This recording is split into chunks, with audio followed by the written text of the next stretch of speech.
আজ মেয়েকে তুলতে আমি এসেছি। আজকে দেখো এই যে এসিওয়ালা বাস দিয়েছে, পারবি উঠতে?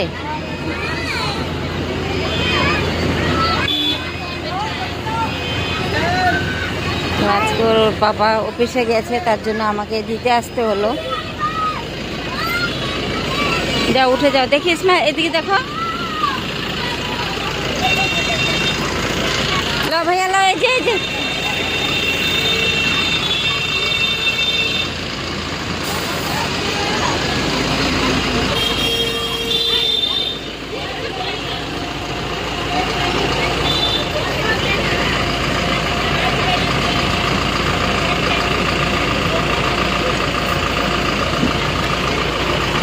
আজকে দেখাও যাচ্ছে না বাচ্চা।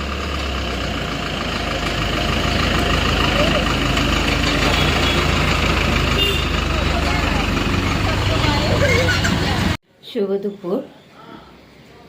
ব্লগ তো মানে মেয়েকে তুলতে গিয়েছি তখন থেকে শুরু হয়ে গেছে, তো ক্যামেরার সামনে আসা হয়নি। তো সবাইকে শুভ দুপুর।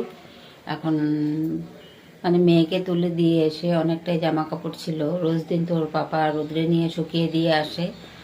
তো আজ তো ওর পাপা নিয়ে অফিসে গেছে, তার জন্য আমাকে দিতে হলো আর কি। আমি নিচে যাইনি, আমি উপরে আমাদের ব্যালকনিতে রশিতে লাঠি দিয়ে টেনে টেনে কাপড় শুকিয়ে তারপরে ঘর দুয়ার অনেকটাই মেয়ে যাওয়ার সময় এলোমেলো হয়ে থাকে, তো সব ঘর গুছিয়ে ঘরটা মুছে তারপরে হচ্ছে চান টান করে পুজো করে এই তো মাত্র এলাম। তো এসেই একটা পরোটা ছিল, মেয়ের জন্য করেছিলাম, তো পরোটা একটা খেয়ে নিয়েছি। আর এখন রান্নাটা করে নেব। রান্না করে আমি আজকে একা একা খেতে হবে, যেহেতু মেয়ে নেই, মেয়ে তো স্কুলে আর ওর পাপাও গেছে অফিসে। তো মেয়ে আসবে সেই 5:45 সময়, তখন আসলে পরে মেয়েকে খেতে দেব, খাওয়াবো। টিফিন নিয়ে যায়, টিফিন টাইম হয় 2টোর সময় ওদের। তো টিফিনেও অনেক কিছুই দিয়ে দিই, আমি ভারী টিফিন দিয়ে দিই, খেয়ে নেয়। তারপরে ঘরে আসার পরে আবার আমি ওকে একটু করে মানে ভাত খাওয়াই আর কি। তো আমি খেয়ে আবার জামা কাপড় অনেক আছে, ওগুলো একটু গোছাবো, গুছিয়ে টুছিয়ে তারপরে একটু রেস্ট, টাইম পেলে রেস্ট করবো, তা নাহলে আবার মেয়েকে আনতে যেতে হবে। তো চলো একটু কি রান্না করছি একটু শেয়ার করি। তো এই যে কড়ার মধ্যে তেল দিয়েছি, এখন বেগুন ভাজবো। একদম বড় বড় পিস করে নিয়েছি।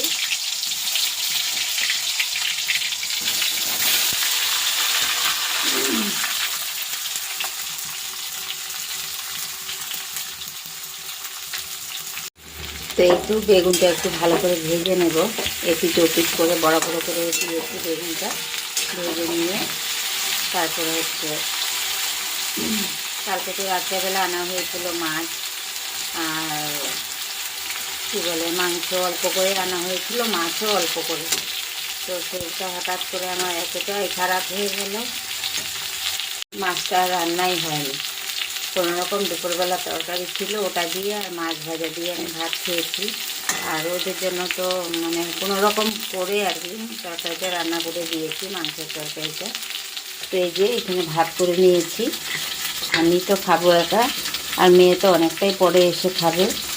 ভাত করেছি আর ডাল তো করতেই হবে মেয়ের জন্য। এই যে মসুরের ডাল করেছি, ধনেপাতা 5 ফোড়ন দিয়ে। আর এখানে হচ্ছে এই যে মাংস আছে মেয়ের জন্য, মানে ঝোলটা খাওয়াবো না, আর এখন মেয়েকে ডাল দিয়ে মেখে 1-2 পিস মাংসটা দিলেই হয়ে যাবে, খেয়ে নেবে। আর এই যে দেখো এই যে মাছ ভাজা রাখা আছে, তো মাছটা দিয়ে বেগুন দিয়ে এখন একটুখানি মানে হালকা পাতলা করে, কোনো মশলা করছি না, কীভাবে রান্না করি এটাই একটু শেয়ার করব। তো রান্না তো সবাই একটা বারবার এক সবাই রান্না করতে পারে, তো সবার কি শেয়ার করব। তো চলো বেগুনটা ভাজা হয়ে যাক, তারপরে আবার কথা বলবো। তো এইখানে এই যে মশলা রেডি করে নিয়েছি, মশলা মানে হালকা পাতলা, হলুদ আর নুন আছে, 5 ফোড়ন আর কাঁচা লঙ্কা কেটে নিয়েছি আর টমেটো। তো আগে এই কাজটা করলে ভালো হতো, যেহেতু ওর পাপা খাবে না, আমার জন্যই একা। তো এই যে পাঁচফোড়নটা এখানে দিয়ে দিচ্ছি মধ্যেখানে, হয়ে যাবে। একটু ভাজা হয়ে গেলে তারপরে দেব আবার টমেটো। তো এখন পাঁচফোড়নটা হয়ে গেছে ভাজা, তো এখন টমেটোটা ওর মধ্যে দিয়ে দেবো। কাঁচা লঙ্কা দিয়ে দেবো, নুন হলুদটাও দিয়ে দিচ্ছি, কাঁচা লঙ্কাও দিয়ে দিচ্ছি, দিয়ে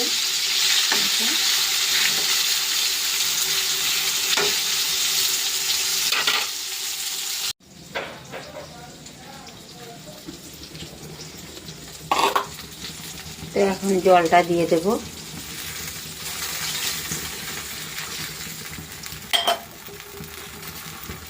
মাছটাও দিয়ে দেব, দিয়ে নাড়া দিয়ে একটু ঢাকা দিয়ে দেব, যাতে বেগুনটা একটু সেদ্ধ হয়ে যায়। সেদ্ধ হয়ে গেছে একদম, মানে পুরোটাই খাওয়াই যাবে বেগুন, তবুও একটু দিয়ে দেবো আর কি ঢাকা। মাছটা দিয়েছি, ভালো করে ফুটিয়ে নেব।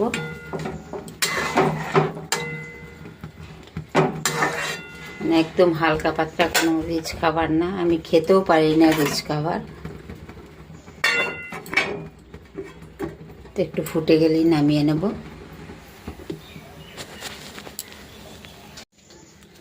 তো এই যে আমার তরকারিটা হয়ে গেছে, একদম হালকা পাতলা করে। এই যে দেখো, এর মধ্যে কিন্তু সর্ষে বাটা করে দিলেও হয়, তো আমি দিলাম না, একদম হালকা পাতলার মধ্যে খাবো। তো এই যে ধনেপাতা দিয়ে দিচ্ছি, ধনেপাতাটা দিয়ে একটু চাপা দিয়ে রাখি। কটা বাসন আছে, বাসনটা মেজে তারপরে আবার কড়াটা খালি করব।